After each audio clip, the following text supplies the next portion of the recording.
मेरे मसीह बहन भाइयों, सारे अनुजय मसीह की। आज हम देखेंगे मत्ती का 2 अध्याय, उसका पहला और दूसरा वचन। यहाँ क्या लिखा हुआ है, और 10 और 11 वचन को देखेंगे। मत्ती के 2 अध्याय, उसका पहला और दूसरा वचन, और 10 और 11 वचन। और यहाँ लिखा हुआ, यह हेरोदेस राजा के दिनों में जब यहूदिया के बेतलहम में यीशु का जन्म हुआ, तो पूर्व से कई ज्योतिषी यरूशलेम में आकर पूछने लगे। दूसरा वचन में, यहूदियों का राजा जिसका जन्म हुआ है कहाँ है, क्योंकि हमने पूर्व में उसका तारा देखा है और उसको प्रणाम करने आए हैं। तो यहाँ जब जो तारे को देख के ज्योतिषी जो है ना उस घर में आया था, जहाँ वहाँ आया था जो हेरोदेस राजा के पास, कि हमने पूर्व में उसका तारों को देखा है और फिर उसको प्रणाम करने हम आए हैं।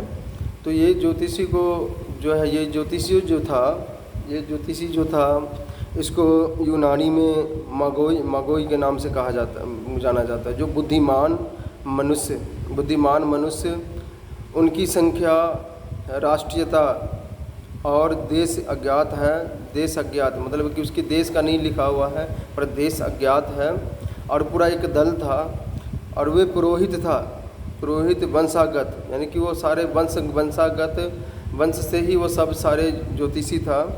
ये वंशागत, और ये भविष्यवाणी करते थे, शकुन विचारते थे, और सपनों के अर्थ बताते थे और भविष्य कथन कहा करते थे। तभी इसको पता लग गया कि ये जो तारा निकला है ये कोई आम तारा नहीं है, ये कोई लगता है कोई इस धरती पर कोई परमेश्वर का अवतार जन्म लिया है। इसलिए उस तारे को देख के उसने जो है उस देश में आया, हेरोदेस के राजा के दिनों में यहूदिया के देश में आया, बेतलहम में आया। और उसके बाद जो है, आने के बाद जो है उस राजा से पूछता है कि ये यहूदियों का राजा जो है जो कहाँ जन्म लिया है। यीशु यहूदिया के बेतलहम में यीशु का जन्म हुआ था, तो ये हेरोदेस राजा थे। तो वो तारे को देख के जो है ना ज्योतिषी उस घर में गया, जहाँ वो तारा जो है ना, वो तारे को पीछा करते हुए जहाँ पर प्रभु यीशु मसीह का जन्म हुआ था, जिस घर में था प्रभु यीशु मसीह, उस घर में गया। और उसके बाद यहाँ लिखा 10 वचन कि उस तारे को देखकर वे अति आनंदित हुए। यहाँ जब हम 9 वचन से पढ़ते हैं, वे राजा की बात सुनकर चले गए, और जो तारा उन्होंने पूर्व में देखा था वह उनके आगे आगे चला, और वह जहाँ बालक था उस जगह ऊपर ठहर गया।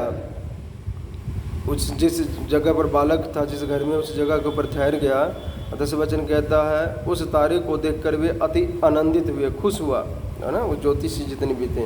और 11 वचन कहता, उन्होंने उस घर में पहुंचकर उस बालक को उसकी माता मरियम के साथ देखा और मुंह के बल गिरकर बालक को प्रणाम किया। मुंह के बल मतलब दंडवत करके, मुंह के बल गिर के दंडवत करके, और मुंह के बल गिरकर बालक को प्रणाम किया, और अपना अपना थैला खोलकर उसको सोना और लोबान और गंधरस की भेंट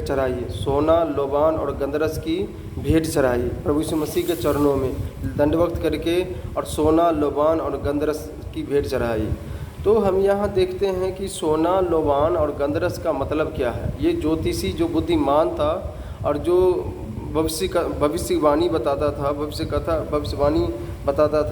और भविष्य के बारे में बताता था, और शकुन विचारते थे और सपनों का अर्थ बताते थे, भविष्य कथन कहा करते थे। तो इस तारे को देख के जो है उस जगह पर आया था, और उसने बोला था कि यहूदियों का राजा जो जन्म हुआ कहाँ पर है। तो ये जो है उसको पता लग गया था कि कोई जो तारा पूर्व में प्रकट हुआ है वो आम तारा नहीं है।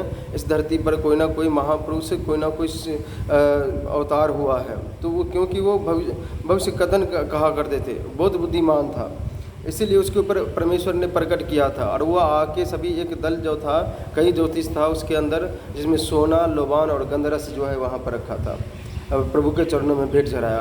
और सोना को हम देखते कि सोना क्या है। सोना, लोबान और गंधरस का ये तीनों मतलब कि हम देखते हैं, ये जो तीन चीज़ जो है, तीनों का अलग अलग तीन अर्थ निकलता है। जो प्रभु के चरणों में चढ़ाया गया। जो सोना होता है, सोना को हम देखते हैं तो संकल्प के रूप में और ज्ञान के रूप में।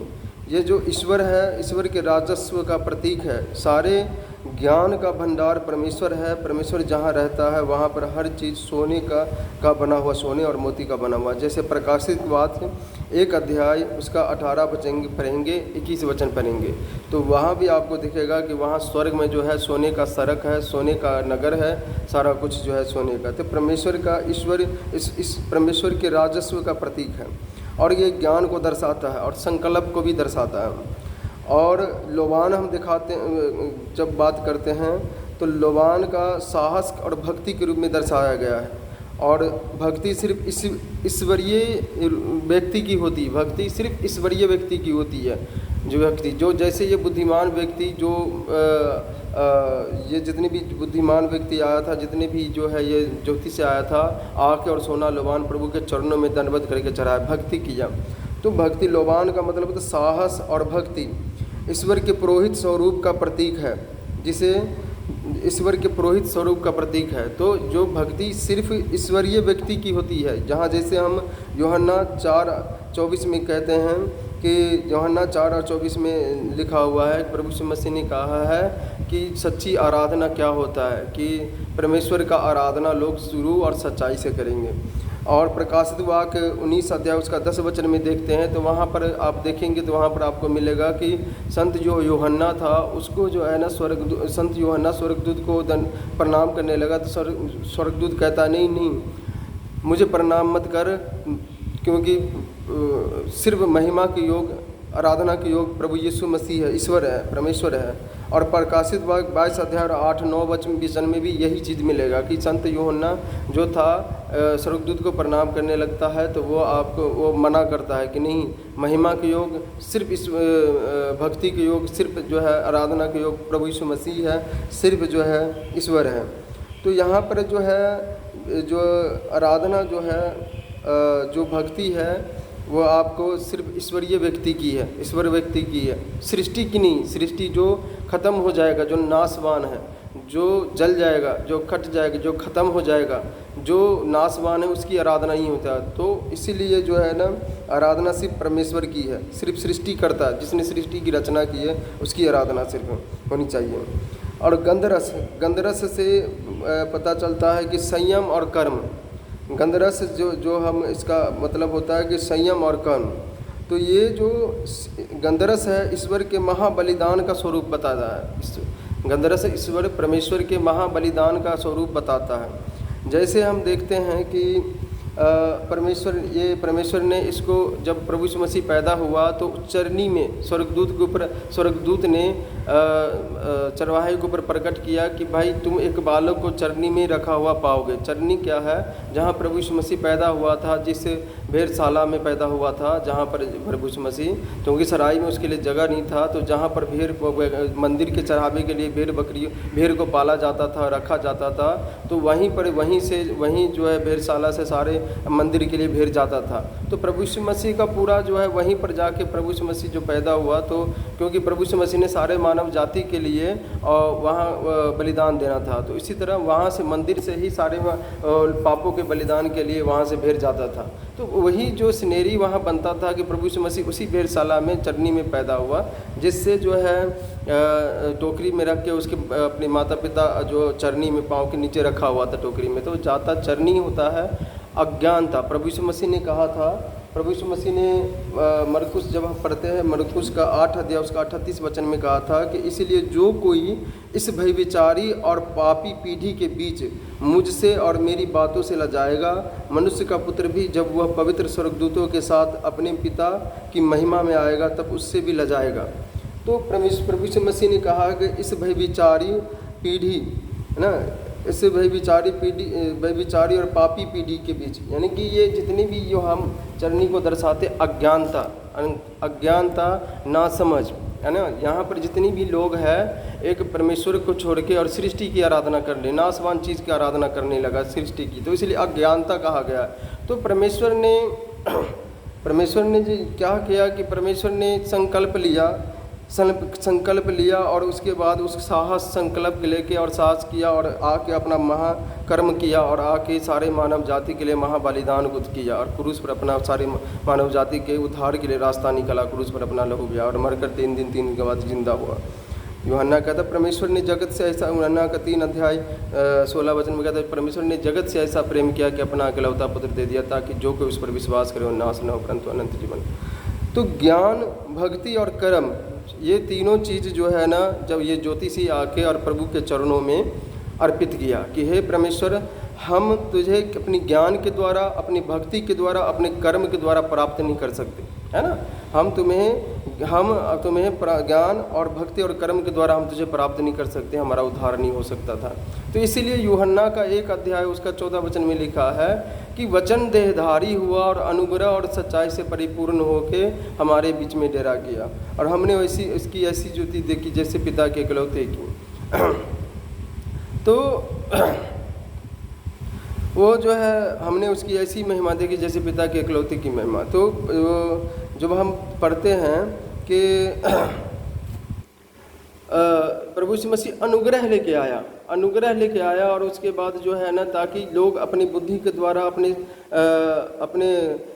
भक्ति के द्वारा, अपने कर्म के द्वारा परमेश्वर को नहीं प्राप्त कर सकता था, उद्धार को नहीं प्राप्त कर सकता था। इसलिए प्रभु यीशु ने अनुग्रह लेके आया इस पापी दुनिया में, इस अज्ञानता में, जहाँ सर्व व्यभिचार में फंसा हुआ है, सिर्फ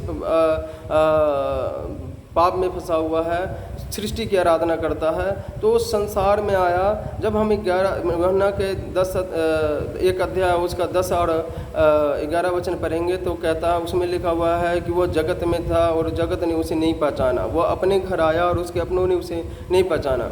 तो कहने का मतलब है कि कहता है ऑलरेडी जगत में, कुलसियों की पुस्तक आप पढ़ेंगे 1 अध्याय उसका 15-16 वचन में लिखा हो, सब कुछ उसी के द्वारा, उसी के लिए, उसी के अंदर देखी अनदेखी सब चीज़ की रचना हुई है, बना है। तो कहने का मतलब उसके बावजूद भी मनुष्य अपने बुद्धि के द्वारा, अपने भक्ति के द्वारा, अपने कर्म के द्वारा उद्धार नहीं प्राप्त कर सकता था। तो इसीलिए जो है ना, परमेश्वर अनुग्रह लेके आया। जब हम पढ़ते हैं कि पहला कुरंथियों पढ़ते हैं तो वहाँ क्या लिखा, पहला कुरंथियों 1 अध्याय उसका हम 18 वचन लिखा हो, 18 और 19, 20 और 21 वचन पढ़ते हैं। क्योंकि क्रूस की कथा नाश होने वाले के लिए मूर्खता है, परंतु हम उद्धार पाने वालों के लिए परमेश्वर की सामर्थ है। क्योंकि लिखा है, मैं ज्ञानवानों के ज्ञान को नष्ट करूंगा और समझदारों की समझ को तुच्छ कर दूंगा। कहाँ रहा ज्ञानवर, कहाँ रहा शास्त्री, कहाँ रहा इस संसार का विवादी? क्या परमेश्वर ने संसार के ज्ञान को मूर्ख नहीं ठहराया? क्योंकि जब परमेश्वर के ज्ञान के अनुसार संसार ने ज्ञान से परमेश्वर को न जाना, तो परमेश्वर को यह अच्छा लगा कि इस प्रचार की मूर्खता के द्वारा विश्वास करने वालों को उद्धार दें। तो लोग इस दुनिया में आपको बहुत मिल जाएगा, बड़े बड़े ज्ञानी, बड़े बड़े जो है वेदों को जानने वाला, फिर भी परमेश्वर के इस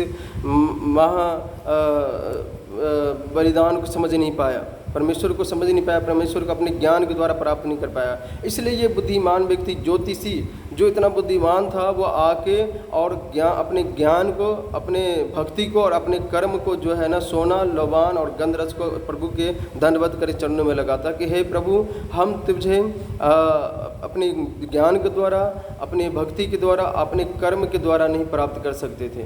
तो इसलिए वो अपने आप को समर्पित किया कि आपका अनुग्रह हमें चाहिए, और परमेश्वर अनुग्रह लेके आया।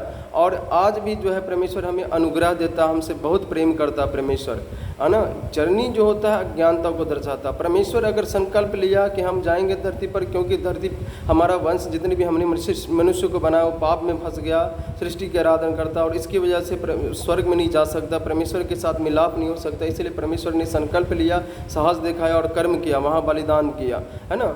उसी तरह अगर हम संकल्प कर ले, जो संकल्प कर लिए कि हमने एक बार परमेश्वर को जान ली है, तो साहस के साथ कर्म करते रहना, परमेश्वर के वचन पर चलते रहना, उसी के वचन पर चलते रहना, उसका वचन अपने जीवन में लागू करना, चाहे दुनिया इधर से उधर हो जाए पर उससे पीछे नहीं मुड़ना। जिस तरह परमेश्वर ने संकल्प लिया और साहस दिखा रहा आके, तो महाबलिदान किया, सारी मानव जाति के लिए उद्धार का रास्ता दिखाया। तो मेरे बहन भाइयों, बाइबल पढ़े ज़्यादा तो ज़्यादा, है ना। तो जो विश्वास करेगा उद्धार पाएगा, क्योंकि क्रूस के कथा नाश होने वाले के लिए तो मूर्खता है, परंतु हम उद्धार पाने वाले के लिए परमेश्वर का सामर्थ है। जो इस पर विश्वास करेगा क्रूस के कथा पर, वो उद्धार को प्राप्त करेगा, वो अपने पिता के घर जाएगा, स्वर्गीय घर। सारे नु जय मसीह की।